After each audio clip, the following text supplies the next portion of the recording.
The night shift at Earth's Deep Space Listening Station was usually quiet. Most operators spent their time sipping coffee and watching the endless stream of normal space noise flow across their screens. But on this night, everything changed. John Peters nearly spilled his coffee when the first signal came through. At first, he thought it was a glitch, a strange pattern that didn't match any known cosmic phenomena. The signal pulsed with an obvious artificial pattern, repeating every 12 seconds. "Sir, you need to see this." John called out to his supervisor, Robert Mason, who rushed over from his office. The signal grew stronger, and soon every screen in the facility lit up with the same pattern. Robert's face turned pale as he realized what they were seeing. "Get Commander Walker on the line. Now." Within an hour, Commander James Walker of the Global Space Defense Initiative arrived at the facility. His weathered face showed no emotion as he studied the signal, but his eyes betrayed his concern. The military leader had spent 20 years preparing Earth for potential alien contact, but nothing had prepared him for this. "It's a distress signal," Walker announced after the code-breaking computers had processed the basic pattern. But it's not just any distress signal. It's a warning. The message, once decoded, painted a grim picture of the galaxy. An ancient alliance of species was falling, one by one, to a powerful empire known only as the Dominion. The message described worlds burning, civilizations crumbling, and billions being enslaved through advanced mind control technology. "How much time do we have?" Robert asked, his voice barely a whisper. Walker checked the calculations on his tablet. Based on the signal's origin and the Dominion's reported speed of conquest, less than 1 year. The news spread quickly through the world's governments. Emergency meetings were called, and for the first time in human history, all nations agreed on one thing: Earth needed to prepare. In the weeks that followed, Commander Walker established a global defense network. Military bases worldwide began running combat simulations against potential alien threats. Scientists worked around the clock to advance Earth's technology, hoping to close the gap between human capabilities and the advanced alien forces. But it was Dr. Lisa Williams, a quantum physicist at the Geneva Research Center, who made the first breakthrough. She discovered something unusual in the signal's encoding, patterns that suggested the Dominion's technology operated on principles humanity had never considered. "They think differently than us," she explained to Commander Walker during an emergency briefing. "Their technology, their strategies, everything is based on perfect logic and predictability. They've conquered so many worlds because they can calculate and control every variable." Walker leaned forward, interested. "And why is that important?" "Because humans are different," Lisa said, her eyes bright with realization. "We're unpredictable. We make choices based on intuition, emotion, and creativity, things their logical systems might never anticipate." The commander stood at the window of the briefing room, watching as military vehicles moved across the base below. "So you're saying our greatest weakness might be our greatest strength?" "Exactly. They'll expect us to be like every other species they've encountered. Logical, predictable. But we're not." Walker nodded slowly, a plan forming in his mind. "Then we'll let them think we're primitive. We'll hide our true capabilities, and when they come expecting an easy conquest, we'll show them just how unpredictable humans can be." Lisa finished. As the sun set over the military base that evening, Commander Walker looked at the stars with new eyes. Somewhere up there, an unstoppable empire was advancing toward Earth, confident in their superiority. But they didn't know what humanity was capable of. They didn't understand that sometimes the most dangerous opponent isn't the strongest or the most advanced, but the one you underestimate. Earth had less than a year to prepare, but for the first time since receiving the warning, Walker felt something close to hope. Humanity had faced extinction-level threats before and survived. This time would be no different. They would fight, adapt, and prove why humans were a force to be reckoned with in the galaxy. The clock was ticking, and the greatest challenge in human history was about to begin. Dr. Anna Miller stared at the brain scan results floating on her holographic display, barely able to contain her excitement.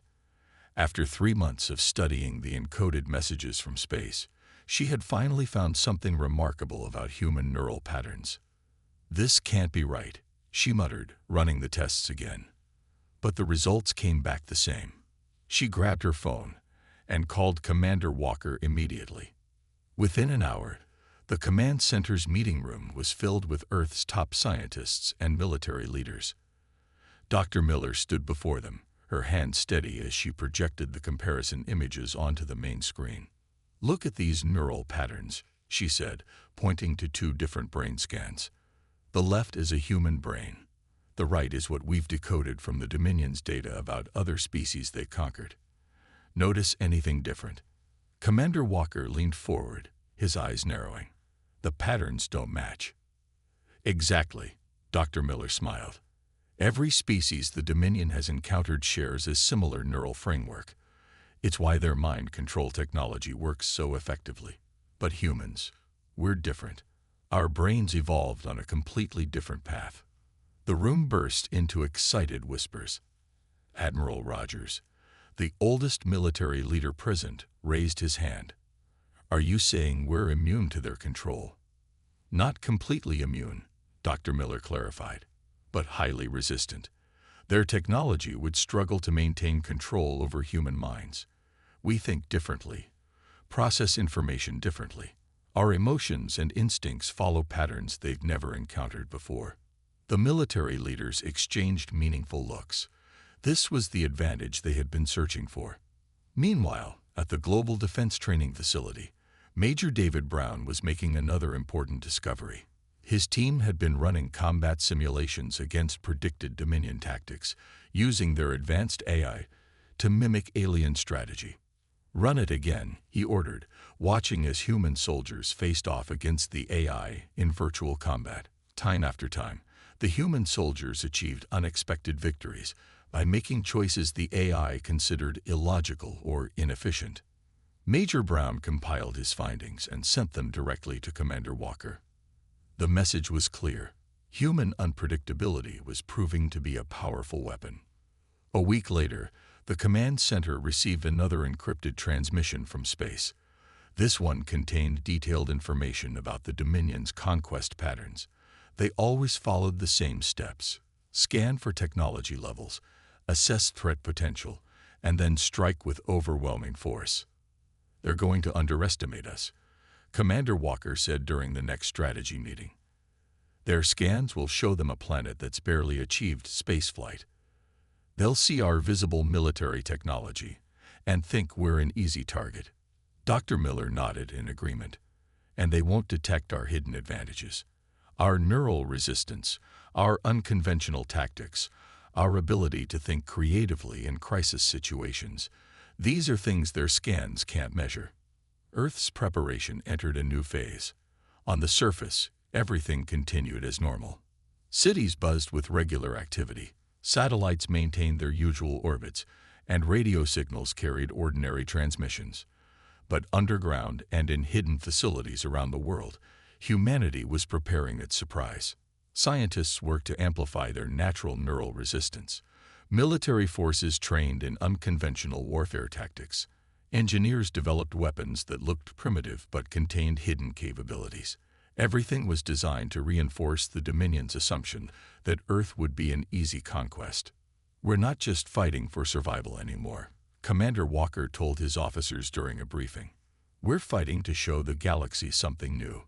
Humanity isn't like the other species they conquered. We don't follow their rules or think like they do." As the year of preparation continued, Earth's defenders grew more confident. They knew the coming battle would be difficult, perhaps the hardest humanity had ever faced. But they also knew they had something the Dominion had never encountered before: the human capacity to do the unexpected.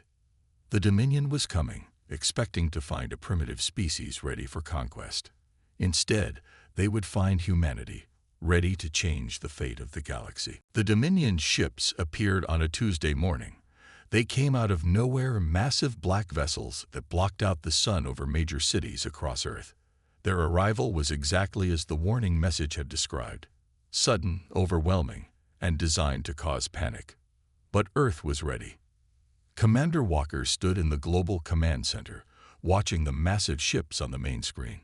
"Status report," he ordered calmly. 12 main ships positioned over major cities, Lieutenant Adams reported. "They're broadcasting the same signal to all locations. It's their standard surrender demand." The message from the Dominion ships boomed across Earth's cities in perfectly translated languages. "Primitive species of Earth, you will submit to Dominion rule.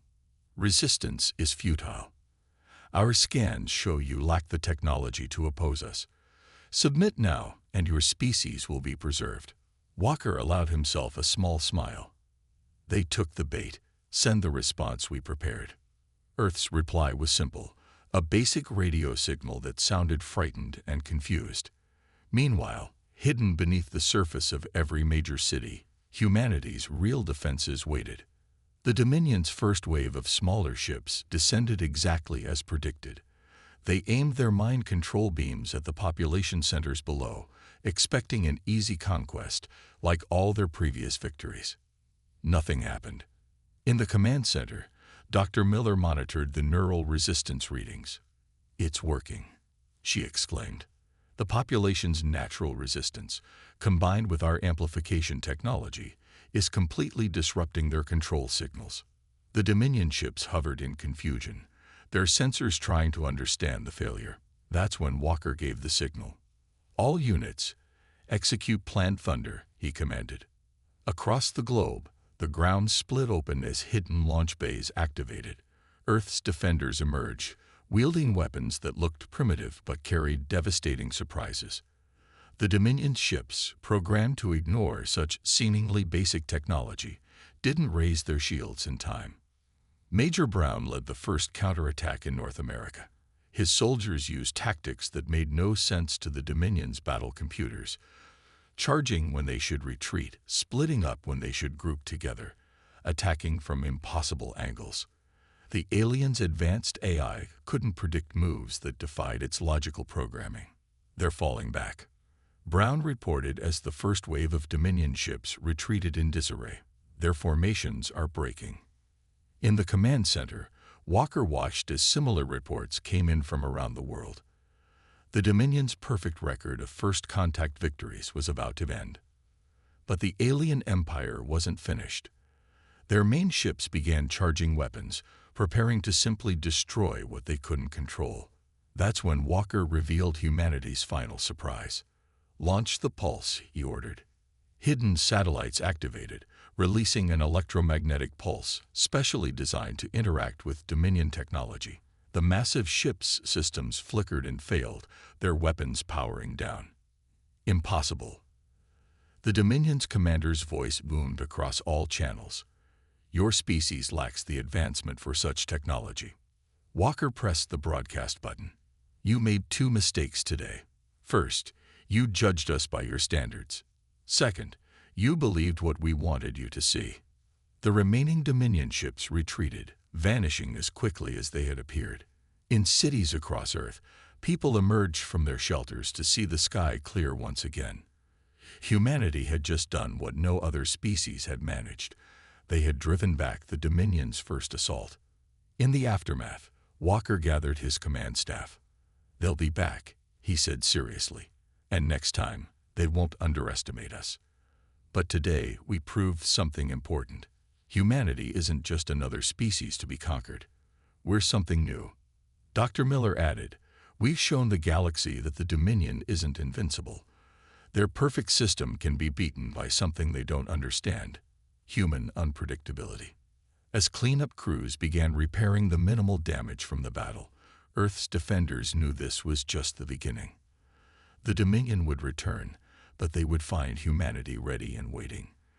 The galaxy was about to learn why it was a mistake to underestimate the human race. The first battle was over, but the war for the galaxy's future was just beginning. 3 days after Earth's victory over the Dominion's first attack, something unexpected happened. A small ship appeared in orbit, broadcasting on frequencies that Earth's new defense systems recognized as non-Dominion. "It's a refugee ship," Commander Walker announced to the Emergency Council, "from the resistance we heard about in the original warning message." The ship's captain, a tall being named Rix, represented the last free worlds fighting against the Dominion.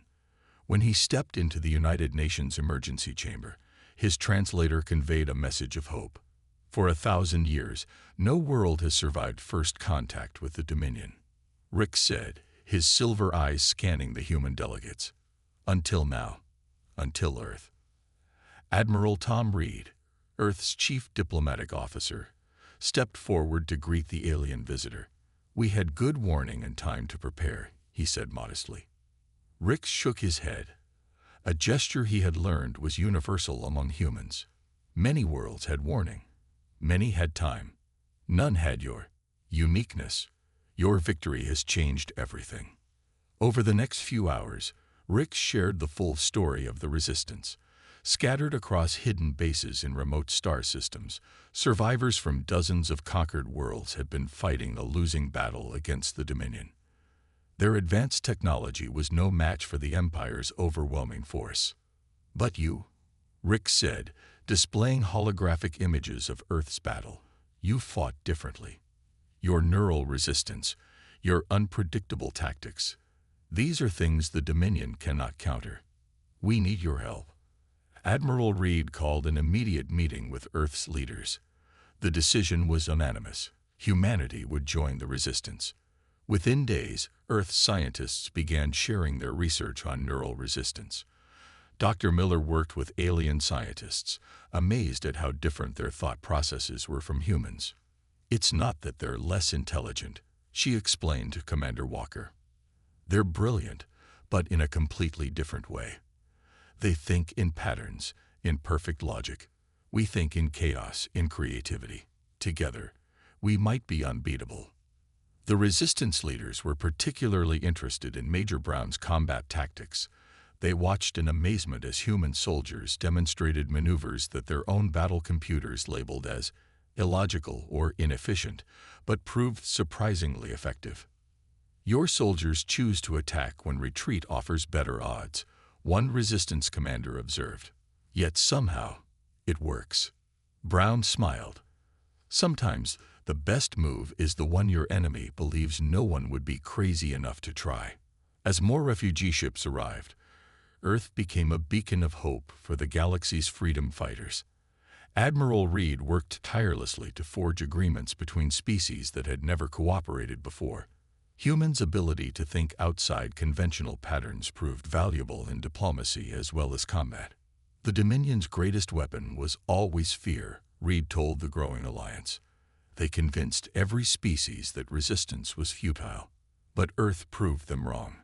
Now it's time to show the galaxy that together, we're stronger than their empire." The alliance grew stronger each day. Alien engineers worked with human scientists to combine their advanced technology with Earth's unconventional approaches. The results were fascinating.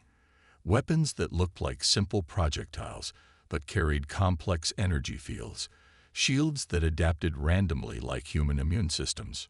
Commander Walker watched as the first joint training exercises began. Human soldiers taught resistance fighters about unpredictability and intuition, while alien warriors shared their advanced combat techniques. Together, they created a fighting force unlike anything the galaxy had seen before. "We're not just fighting the Dominion anymore," Walker told his officers. "We're building something new, a future where no species has to submit to control." As the Alliance prepared for the battles ahead, Earth's victory had already changed the galaxy in ways no one expected. The Resistance had gained more than just new allies. They had found hope, and hope, as humans had always known, was the most powerful force in any universe. The real war was about to begin. And this time, the Dominion would face not just Earth's unpredictability, but the combined strength of a galaxy that dared to be free. In the underground labs of Earth's Global Research Center, Dr. Miller stood before a strange mix of human and alien technology. For weeks, she had been working with scientists from across the galaxy, trying to understand why human brains were so different. "Look at this," she said to Commander Walker, pointing to a complex hologram. "When we combine our neural patterns with alien technology, something amazing happens." The display showed waves of energy pulsing in unexpected ways. What looked like chaos to the alien scientists made perfect sense to the humans in the room.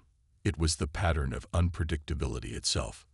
"We can use this," Miller explained, "not just to resist their control, but to fight back." The breakthrough came when they connected a human pilot to an alien ship's control system. The ship didn't just respond to commands. It began moving in ways its designers had never imagined possible. The human's natural creativity merged with the advanced technology, creating something entirely new. "It's like teaching the machines to think like humans," Lieutenant Adams said as he tested the new hybrid system. His fighter craft spun and dove in patterns that made the alien engineers gasp. "The Dominion's targeting computers will never be able to predict these movements." Meanwhile, in the Weapons Development Center, Major Brown was making his own discoveries. By combining human-designed projectile weapons with alien energy technology, they created guns that looked primitive but carried devastating power. "The beauty is in the simplicity," Brown explained to the Alliance leaders. "The Dominion scans will see basic weapons, but they'll never detect the energy cores inside. Not until it's too late." The first real test came when a Dominion patrol found one of the Resistance's hidden bases. The base's defenders used the new hybrid weapons and tactics. The result was beyond anyone's expectations. Base 7 reporting. The message came through to Earth's command center. "Dominion forces retreated. No casualties on our side. Their systems couldn't lock onto our ships or predict our attack patterns." News of the victory spread through the Alliance like wildfire. For the first time in centuries, the Dominion had lost a direct battle. More importantly, they had lost to weapons and tactics they couldn't understand. Dr. Miller's team made another breakthrough shortly after. They found a way to broadcast human neural patterns through modified communication arrays. When tested against captured Dominion control systems, the chaos of human thoughts completely disrupted their signals. "It's like introducing a random variable into a perfect equation," one of the alien scientists explained. "Their whole system breaks down because it can't process the unpredictability." Commander Walker immediately saw the potential. "We can free worlds under their control," he said, "break their hold over conquered species." The Alliance began producing the new technology as quickly as possible. Hybrid weapons, ships guided by human intuition, and neural disruptor arrays were distributed to resistance cells across the galaxy. The Dominion noticed the change. Their perfect record of victories began to show cracks. More planets resisted successfully. More ships escaped their patrols. More control systems failed. In the command center, Walker watched as reports of victories came in from across the galaxy. "They're learning fear," he said quietly. "Maybe for the first time in their history." Dr. Miller nodded. "They built their empire on the assumption that every species thinks like they do, in patterns they can predict and control. We've shown them that assumption was wrong." The Alliance's confidence grew with each success. Human unpredictability, combined with alien technology, was proving to be the perfect weapon against the Dominion's ordered warfare. "We're not just winning battles," Admiral Reed told the Alliance Council. "We're changing how the galaxy thinks about warfare, about resistance, about freedom itself." As the new technology spread, more species began to break free from Dominion control. The empire that had seemed invincible was beginning to crumble, all because they had underestimated the power of human chaos against their perfect order. The time had come to take the fight directly to the Dominion. The galaxy was about to learn that sometimes the greatest innovations come from the most unexpected places. The massive fleet gathered at the edge of Dominion space looked unlike anything the galaxy had ever seen. Human ships flew alongside alien vessels, all modified with the new hybrid technology. At the front of the fleet, Commander Walker's flagship, the Earth's Hope, prepared for the most daring attack in the history of the Resistance. "All ships report ready," Lieutenant Adams announced on the bridge. The Dominion still hasn't detected us. Walker nodded, looking at the tactical display showing their target, the Dominion's Central Command Station. It was a massive structure, floating in space like a metal city, controlling their entire empire. "Send the signal," Walker ordered. "Begin Operation Thunderstorm." The first phase of the attack used Dr. Miller's latest invention, a massive burst of human neural patterns, broadcast across all Dominion frequencies. As the signal hit their communication networks, chaos erupted throughout their empire. "Their control systems are failing," reported Riggs from his ship. "Conquered worlds are breaking free across 3 sectors." The Dominion's response was immediate. Their defense fleet emerged from hyperspace, thousands of ships strong. But they faced something they had never encountered, a force that didn't follow any logical pattern of attack. Major Brown led the first wave of fighters. Human pilots, connected to their ships through the new neural interfaces, moved in ways that defied physics and logic. The Dominion's targeting computers couldn't track them. Their battle AI couldn't predict where they would strike next. "Squadron 3, Attack Pattern Delta," Brown commanded. "Remember, be unpredictable. Do the impossible." The battle that followed would be remembered for centuries. Human creativity merged with alien technology created a fighting force that turned combat into art. Ships spun and dove in random patterns, their weapons firing from impossible angles. Admiral Reed coordinated the fleet's movements from his command ship. "The Dominion's formations are breaking," he announced. "They can't maintain their perfect order against our chaos."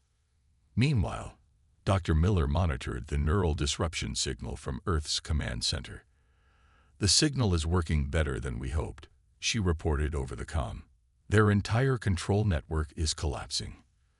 Connected worlds are revolting all across the Empire." The Dominion's commanders, for the first time in their history, felt fear. Their perfect systems, their unbeatable strategies, meant nothing against an enemy that didn't follow the rules of logical warfare.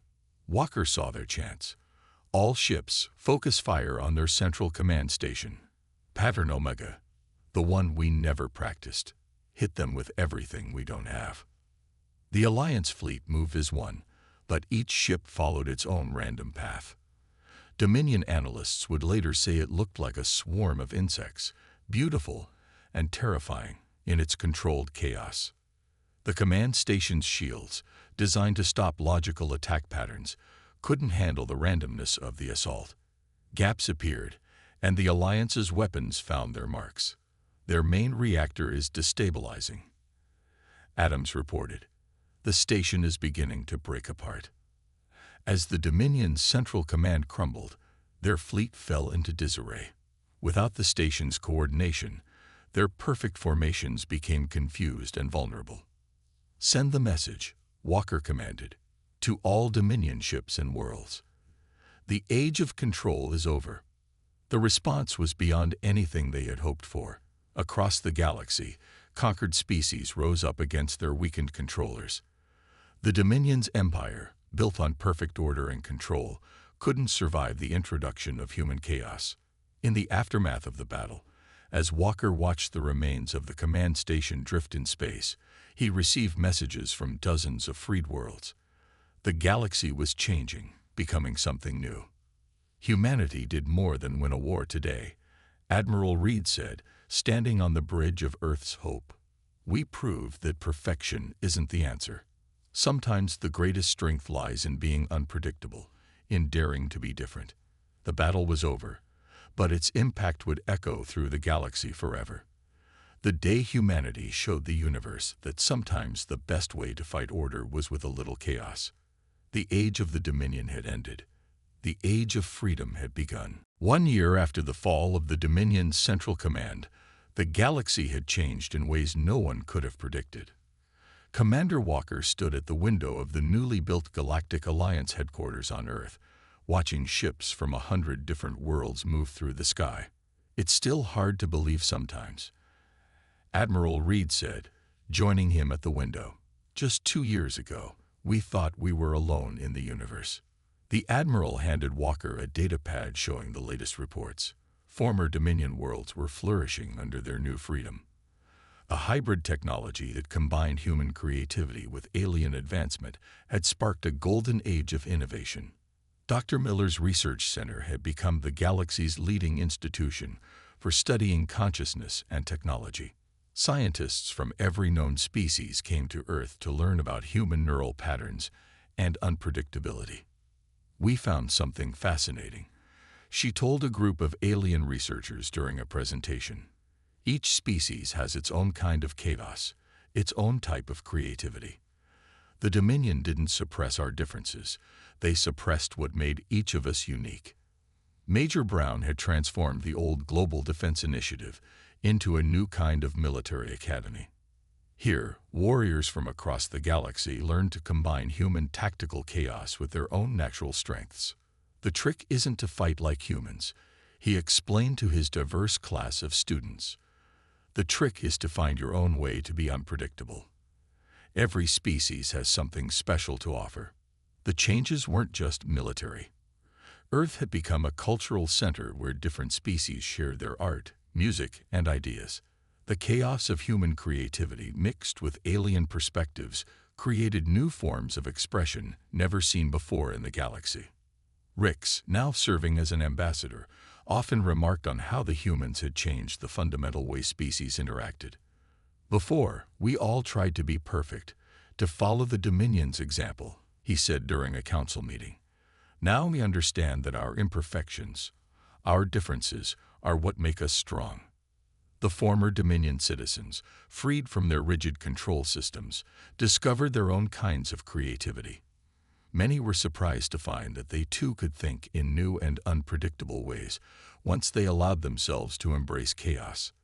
Lieutenant Adams, monitoring the galaxy's communication networks, reported a constant stream of new discoveries and innovations. "It's like the whole universe woke up," he said. "Everyone's trying new things, thinking in new ways." The Alliance faced challenges, of course. Some worlds struggled with their new freedom. Others feared that without the Dominion's control, the galaxy would fall into true chaos. But humanity had learned to be teachers as well as warriors.